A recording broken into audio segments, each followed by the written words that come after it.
Salut, chers téléspectateurs, bienvenue à MDF TV et vous suivez votre émission sur le chemin de la réussite. Alors pour le deuxième volet de notre interview, on concerne les conseils pour une réussite. Alors le frère connaît Aruna. Dans le premier volet, nous avons presque tout entendu. Maintenant, du haut de votre statut, d'homme qui a réussi quand même, dans ce qu'il a aimé, dans ce qu'il a accompli, on doit savoir quels sont les conseils que vous pouvez donner à la jeune génération pour qu'elle puisse évancer, pour qu'elle puisse prendre sa place dans le combat des nations, pour un développement. Ce que je peux dire dans ce sens, ce que je peux donner comme conseil à la nouvelle génération, c'est d'abord d'apprendre à aimer ce qu'on fait. Sur le plan professionnel, disons. Il faut apprendre à aimer ce qu'on fait. Parce que quand tu as l'amour pour quelque chose, tu fais beaucoup de sacrifices pour cette chose. Donc, pour moi, en premier, c'est l'amour de son travail. Et à partir de là, il faut être persévérant, il faut être patient, il faut être courageux. Et c'est tout. Après, ce sont les secrets de la réussite. Hein. Si tu allies ces quatre choses-là, il n'y a pas de raison que tu ne réussisses pas. Sinon, à part ça, il n'y a pas autre chose. Il faut persévérer dans ce qu'on fait, il faut aimer et voilà, le reste va suivre. Sinon, il n'y a pas de secret. Mais actuellement, vous espérez quand même, est-ce que vous croyez quand même en un sursaut d'orgueil de la jeunesse? Oui. Aujourd'hui, vous êtes un leader, hein, comme on dit.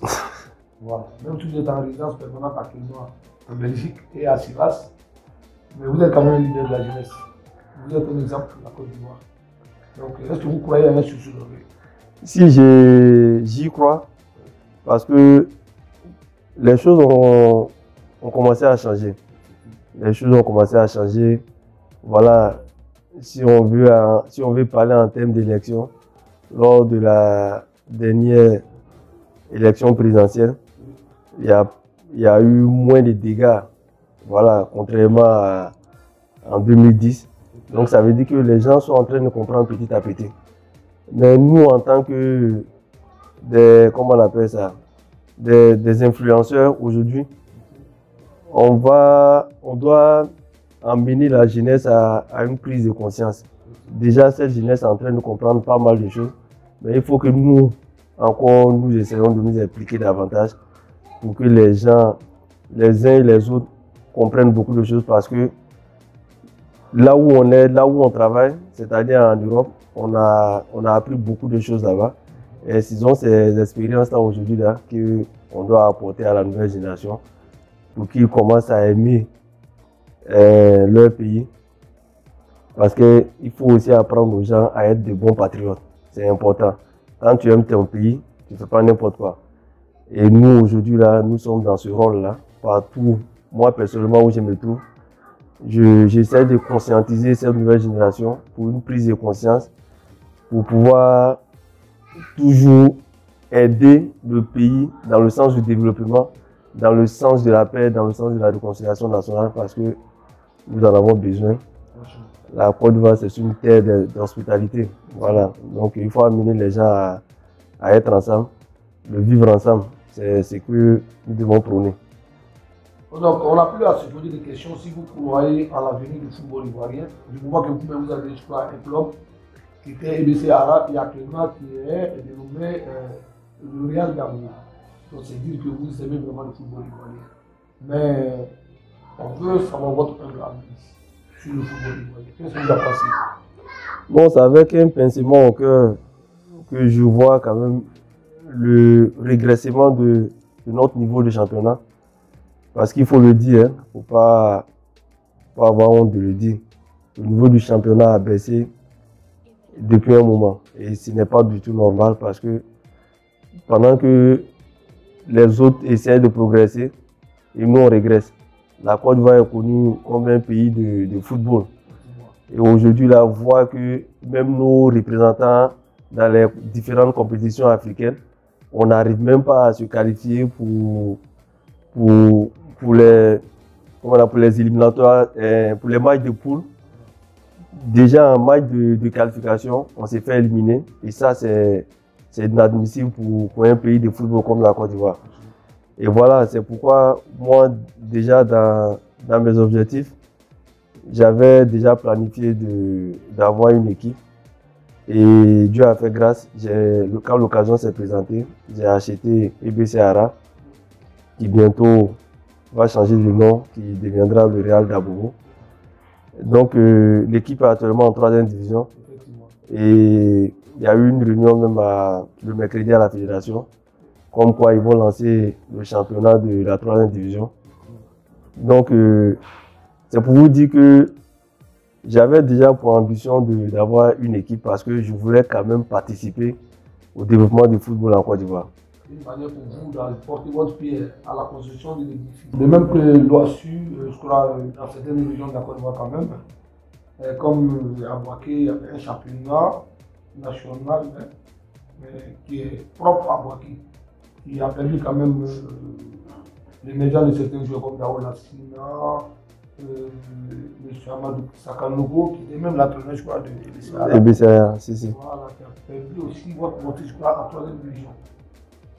Alors, c'est comme ça que je voudrais savoir si vous êtes optimiste quant à l'éveil de conscience de la jeunesse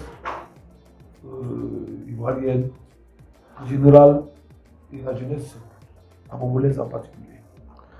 Non, je suis vraiment très optimiste parce que, comme je le disais tantôt, la nouvelle génération est en train de comprendre les choses qui peut-être hier nous séparaient, mais aujourd'hui, la jeunesse est en train de comprendre beaucoup de choses.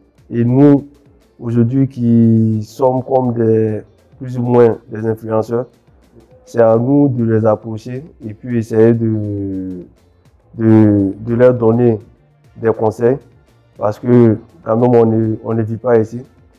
Toute l'expérience qu'on a pu avoir en Europe, c'est à nous de partager ces expériences avec cette nouvelle génération pour qu'elle comprenne beaucoup de choses. Parce que la Côte d'Ivoire, ça nous appartient à tous.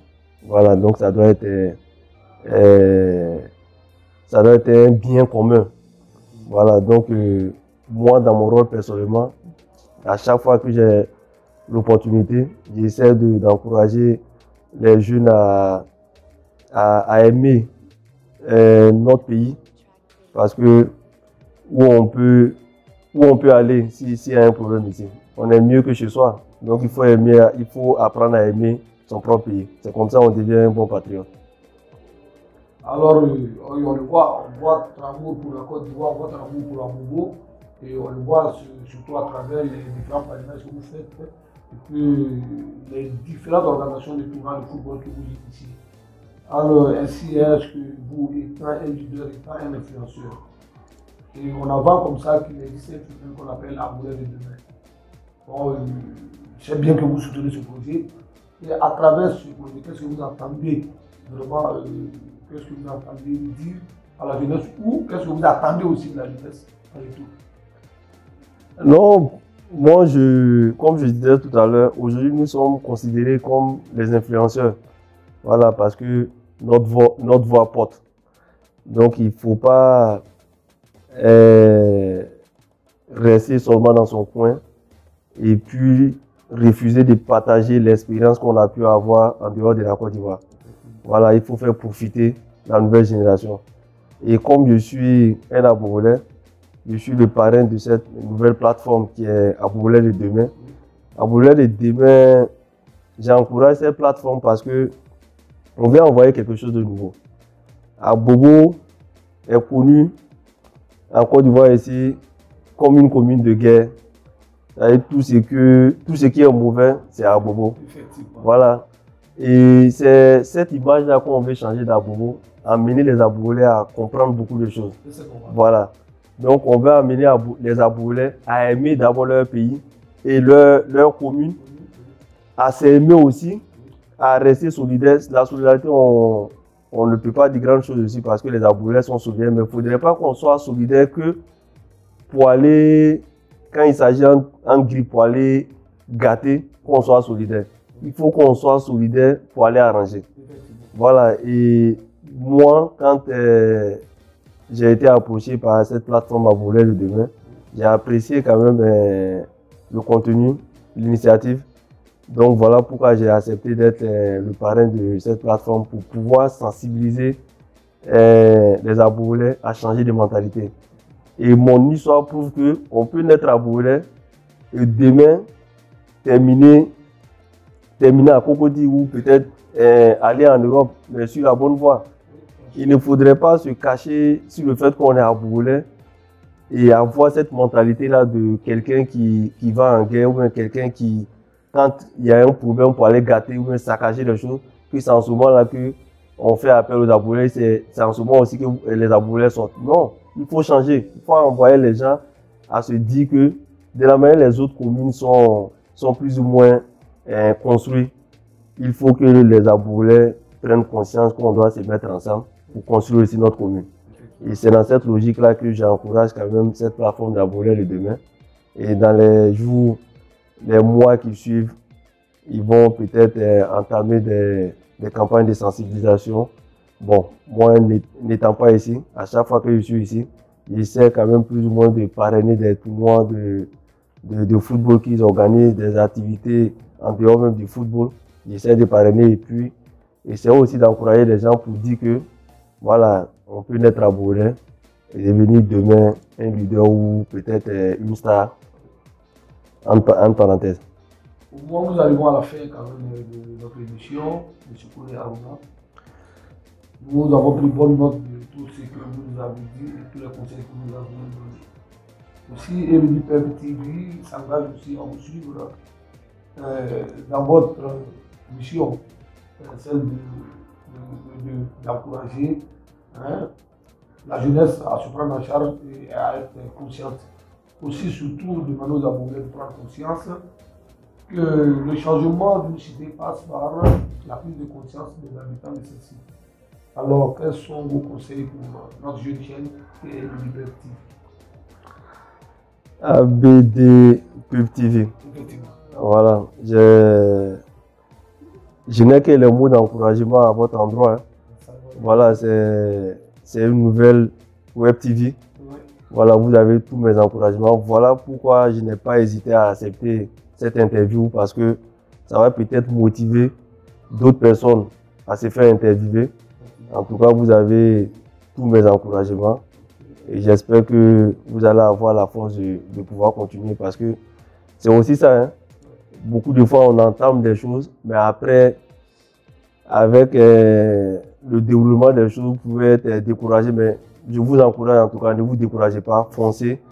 Si vous avez besoin d'aide ou d'interview ou que je peux vous aider, moi je vais vous apporter mon aide. En tout cas, j'encourage toute la jeunesse ivoirienne à suivre cette nouvelle web TV.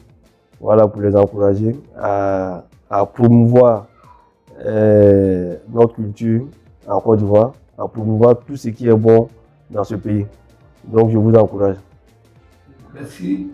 Et en arrivant comme ça à la fin de notre émission, nous allons remercier nos spectateurs qui ont pris de leur temps pour suivre notre émission sur le chemin de la réussite.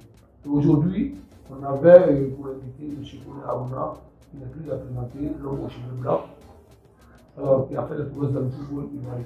Aussi, pour ceux qui l'ont approché dans la société, il est aussi beaucoup solidaire et il vient en aide aux familles de le service qu'il a rendu à la population qui est avec lui, à Abobo, dans le secteur 1, et aussi surtout dans la ville d'Abobo, et même à travers toute la Côte d'Ivoire. Alors il faut le suivre pour le connaître, suivre ses activités à travers ces différentes plateformes pour savoir que M. Amakouni, il fait beaucoup pour la jeunesse ivoirienne, il fait beaucoup pour la jeunesse d'Abobo.